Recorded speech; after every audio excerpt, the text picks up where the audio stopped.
Hi guys, I had to go for my dad, so is it live love or live hate? I'm back from visiting the LIV Golf at JCB. In this video, I'm going to go through my experience purely as a fan experience. I'm not going to get into anything political, but I'm also interested to know if you visited the event, how you enjoyed it, what did you find? So get in those comments below and let me know if you live love or live hate. Right guys, so first impressions and background. I have an uncle who lives in Stafford, which is not too far away from Uttoxeter. So I've drove past JCB on numerous occasions, but never been close up to it. I've played the course a few times on the simulator at Leisure Pod dedicated venues. So roughly knew the layout of the course, but just walking through the JCP complex before you actually got into the main event, the place is just stunning. The lakes, the infrastructure, it's just a huge, huge place. But to see it firsthand, it was in absolute immaculate, pristine condition. And up close also really gives you a sense of the elevations throughout the course, which you definitely don't see as much on the simulator. Right guys, so let's talk logistics first. I'm based about an hour away from Uttoxeter itself. I booked to go in Car Park C. There was Car Park D, which is a park and ride. Car Park C, I could walk, it's only a 5-minute walk to the venue. There were different options close to the venue with higher price points. So because we got there early, the gates didn't open till 12 o'clock. Me and Will, who you might have seen on the channel, we went to a local cafe, got a little breakfast, got a nice little coffee, nice and chilled, so no rushing around. Joined the queue at about 11:15. The gates opened at 12 and we went straight in. So in terms of logistics for us, very smooth, straight in. I met a couple of friends who travelled later down. Took them quite a while to get down, 2-3 hours, but they were leaving it a little bit late. And when there was 15,000-20,000 fans coming that day, that's why they're going to be queues near that day. But we got there nice and early. So next year, if I go again, I'd definitely go nice and early. So nice and smooth, straight in. But as we walked in through the gate we were going in, you walk straight past the 17, the famous 17, where they're going to hit from way above to the island green. So straight away, you saw how impressive the place was. As we ventured up there, we were heading straight to the driving range, to the practice range. But as you were winding through the course, it just looked absolutely pristine and immaculate. You can see why everybody wants to go and play that course who's around this area. I know it's definitely hard to get onto that course. It's who you know or corporate deals, but definitely got to play it one day. But straight away, the vibe, the music was playing. I've heard this year they definitely have turned the music down around the course from the previous year, but it's just a nice chilled vibe as you walk through. The only other main event I have been to, I went to the St. Andrews. So that's the only comparison that I have. Definitely different vibes around that place, but we'll go into that through the video. So straight away, I wanted to get there early. I wanted to see the players on the practice ground, close up, hitting the balls, and we definitely weren't disappointed. So we headed straight up, went to the driving range. We had fantastic views looking down the range. We're actually next to the Majestic's hut, so Mr. Ian Poulter, he stood next to us, we wished him good luck. And down on the range, straight in front of us, was Phil Mickelson with his nice tan calves gleaming out there. But it was so good to see the pros close up, just flushing it down that range, and a super impressive range it is as well. So around the driving range, different elevation points, you can get really close to the players, really watch them warm up. So again, it was so cool to be able to get super close to these elite players. So after the range, after watching them stripe it down the range, we headed to the putting green where the majority of the players were congregated. You could get within touching distance, you could wish them luck, got a few selfies. Had to go and see Bryson like so many people from there. So team crushers for me. But it was nice to see Poulter, Westwood, John Ross, Brooks Koepka, on and on, really close up. And it was just good to see them doing the basic drills of aim, alignment, speed control. So that was really cool to see them really close up on there. So from gaining entry to go and watch them super close up, all warming up, it was super, super impressive to start with. So in terms of LIV and the format, I'm sure if you're watching this, you already know it is. But for those who don't, there's 54 players, 13 teams, 2 wild cards. So we travelled down, we watched it on the Friday when the teams were playing together. Scramble format, starting on every tee. Although overhearing a few conversations, they were wondering why they all started on different tees. So I guess some didn't really understand it to start with, but I'm sure they did by the end of the day. So it was a shotgun, 2:15 start, actually got delayed to 2:30 on the Friday. So it's definitely popular out there. And with the shotgun start, what I quite like is that you know you're going to get to see all the plays. It's done within 4.5 to 5 hours. Where from the Open experience, I really enjoyed the Open, but it's a super long day, 7 in the morning till 8, 9 o'clock at night. You obviously get to see lots more players. You've got more day to relax and go and make sure you can see as many players as you can.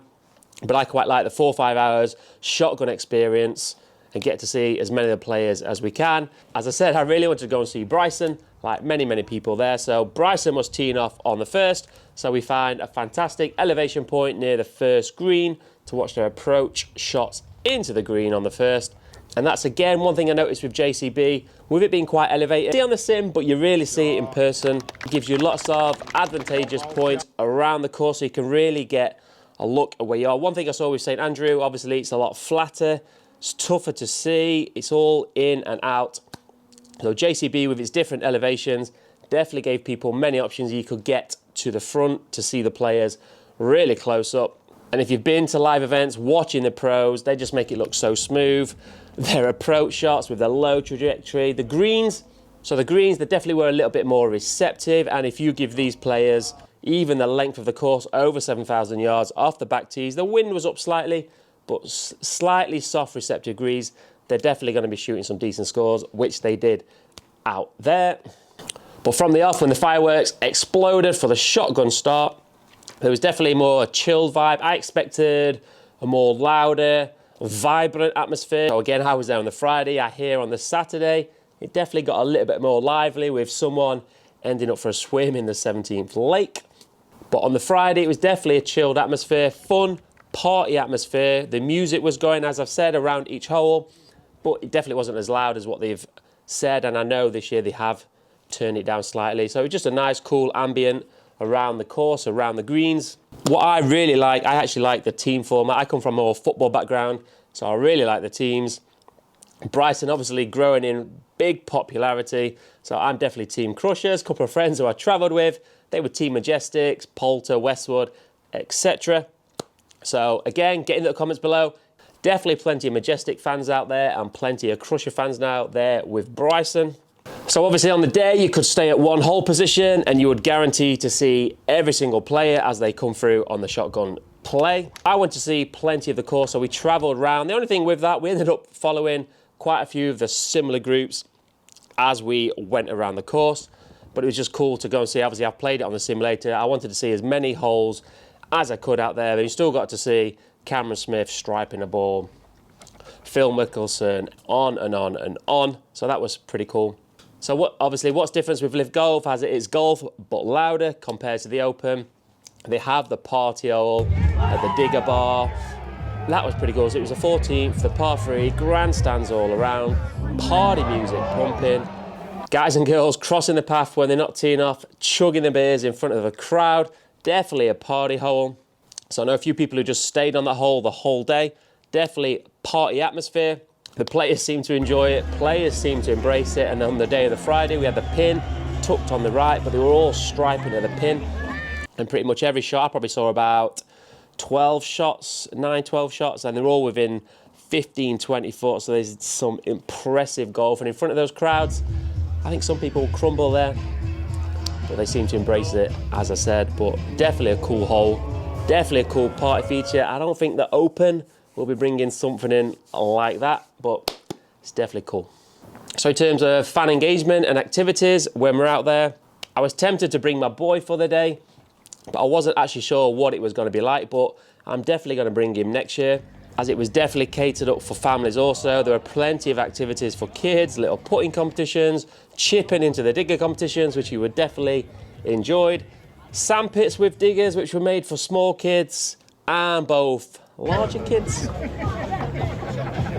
So from a family point of view, they had the big TV in the middle with her people on the beanbags, chilling out, watching on the big screen.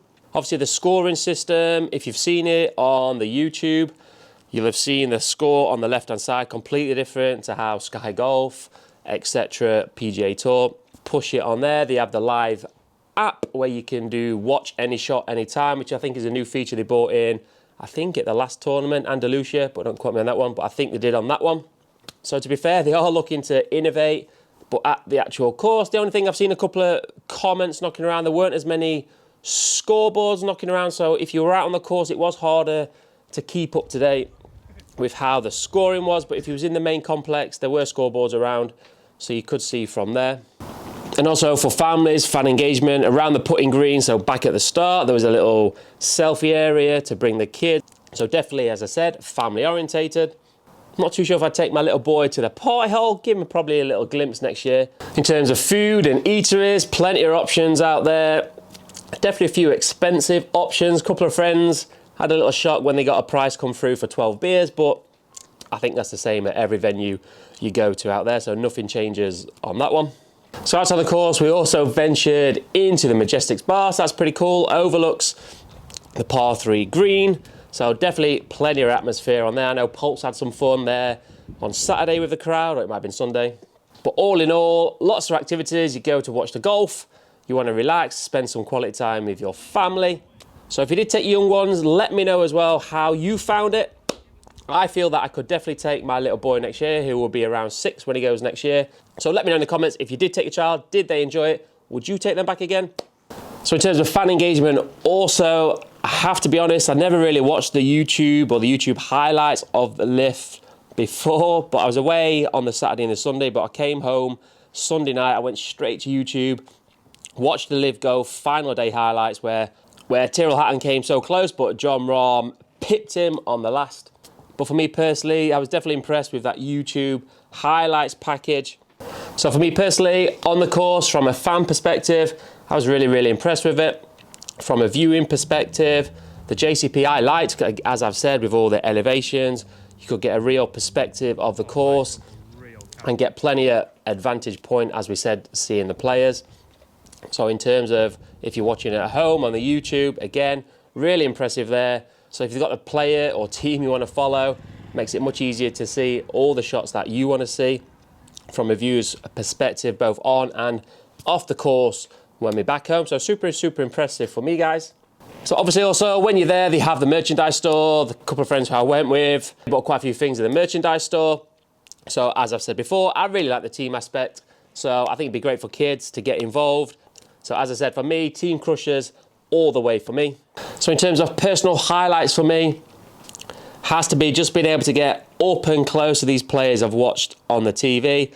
And obviously I'm in the YouTube space, so it feels like you get to know Bryson really well. So it was really cool to get up close and watch Bryson in person. Also, from where Bryson came from 2-3 years ago, there was a bit of hate out towards there. To watch how the crowd swamp, it's almost like the new Tiger years.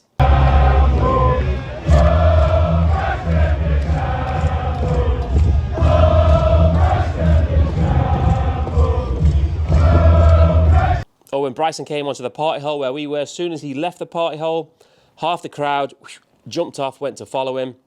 So for me personally, it's great to see the love for Bryson out there and how he's transformed his persona. And that shows the power of YouTube. People really feel, and me also, that you get to know Bryson really, really well. So to see Bryson up close, that was definitely the highlight of the day for me. So would I recommend LIV Golf? Absolutely. I know there's a lot of golfers out there who are Team PGA, Team DP World, or Team LIV. But I think if you just like golf and you want to see live golf, you just embrace it. So some will enjoy the PGA, some will enjoy the LIV. But I think if you just enjoy golf, you want to see some of the best players in the world, which they definitely are on LIV Golf, that's for sure. And as I said, politics aside, as it's all over in the sport world, but in terms of getting kids into golf, which is super, super important for golf, make them feel that they want to go play the golf. As I said, I like the team format, definitely something that kids will buy into. So I think what they're doing in terms of getting more eyeballs, new younger eyeballs into golf is definitely a good thing. So yes, definitely recommend it. If it's somewhere local for you next year, I'd definitely go and check it out. Definitely lots of fun. I'm definitely going to take my boy next year. I'll probably end up in the sandpit for most of the round and watching the golf, but I think he'll enjoy the atmosphere. I definitely like the music. I like the music when I'm playing. I know when I'm playing personally, I'm obviously nowhere near their levels, but I quite like a little bit of music vibe. I'm on my own, got the music in the AirPods, so I like that chill vibe. I like the music. Definitely tone it down from the previous year, but definitely a cool vibe, and also just a fantastic, fantastic venue in my personal view of the JCB. Definitely would love to play that place, but maybe that will happen if we keep growing this channel. So if you hit that like and subscribe, the more we can get, potentially opens a few doors, and I might try and get a few guests if we ever get on there to go play the JCB with me. So the future of LIV Golf, that's not for me to comment on, but I know they're bringing new eyeballs, they're bringing fresh approaches, always looking to bring new technology. From there, I think what they've introduced this year as well is a kind of relegation, which I think makes it a little bit more competitive. I think there's 4 players who drop out. I know Chase Kopka and a few others, I think, dropped out last year. So it's cool that they're having a bit of relegation zone, so it's not just a closed shop. It means other people can come onto the tour, but it also means that you're not guaranteed your paycheck. If you drop off that tour, and obviously I'm guessing they're not allowed then to go play DP, PGA, so they're going to have to go play somewhere else. So there's definitely a little bit of pressure for those at the bottom end who aren't earning as much as the big earners. So I'm all for the relegation side. I know we'll go football talk, but when they were trying to bring the Super League in and it was a closed shop, that was definitely a no-no with the fans. So I think now LIV Golf have brought in this relegation. I'm actually going to follow it more. I've not actually watched any of the LIV events before this, but I think there's 3 events on me posting this one. So I'm actually going to start watching a little bit more of it. So it'll be interesting to see who drops off it this year and who comes up in the wild cards and who earns their tour card for next year on LIV Golf. So relegation zones, that's definitely a positive for LIV. But as I said, I'm no expert. It's not for me to comment at all on there. Will there be a partnership with PGA, with DP World in the future? I'm sure there'll be some alignment, but again, I'm not a political expert on there. I don't want to get involved with that. But I just got to say, from my own personal experience, I really enjoyed the day out. I love the JCB facility. I like the shotgun start format. It's more short, condensed. I enjoyed the party vibe. It was a relaxed one. As I said, I think it got a bit more rowdier on the Saturday, and I'm guessing the Sunday also. So let me know, as I've said before, if you've been to the event. I know I posted it on my Facebook, on my Instagram, so I had some comments. I'll be saying 90-95% of the comments were all super positive, or really enjoyed the event out there. So get in those comments below, guys. Let me know if you enjoyed it. Would you go again next year? Would you recommend it? Would you take your family? Right guys, so that's my overview of my day at LIV Golf at JCB. So LIV love or LIV hate? I think I'm definitely a little bit of LIV love, guys. Right, hope you enjoyed that. Team crushers all the way. I'm going to go hit some Bryson bombs. So till next time, guys.